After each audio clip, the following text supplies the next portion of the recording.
MS Paint માં આજે આપણે સ્માઇલી શેપ બેઝિક જો દોરીએ તો સૌથી પહેલા ઓવેલ શેપ લઈ લેશું.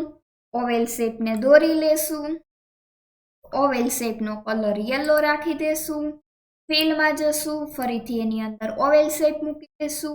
ત્યારબાદ બ્લેક કલર લઈ લઈએ અને ડાયમંડ શેપ છે એની ઉપર ક્લિક કરી અને એક ડાયમંડ શેપ દોરી લેશું.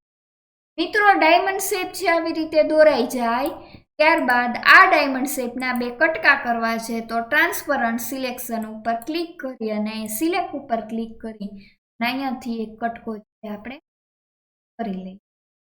કટકો થઈ જાય ત્યારબાદ આ કટકાને આપણે અહીંયા સામેની બાજુ ફિટ કરી આ સાઈડનો કટકો છે એને અહીંયા ફિટ કરીશું આવી રીતે. આટલું થઈ જાય ત્યારબાદ આપણે લેશું oval curve shape. Curve shape ઉપર ક્લિક કરીને સીધી લાઈન દોરવાની. જો સીધી લાઈન ન થતી હોય તો કીબોર્ડમાંથી શિફ્ટ કી દબાવી રાખવાની અને કર્વ શેપને સહેજ વળાંક આપી દેવાનો. ફરીથી બીજો કર્વ શેપ દોરવાનો. આ કર્વ શેપને ફરીથી વળાંક આપી દેવાનો આવી રીતે અને ત્રીજો કર્વ શેપ દોરવાનો અને આ કર્વ શેપને પણ સૌથી મોટો વળાંક આવી રીતે આપવાનો. આટલું થઈ જાય ત્યારબાદ ફિલમાં જશું અને વ્હાઇટ કલર લેશું.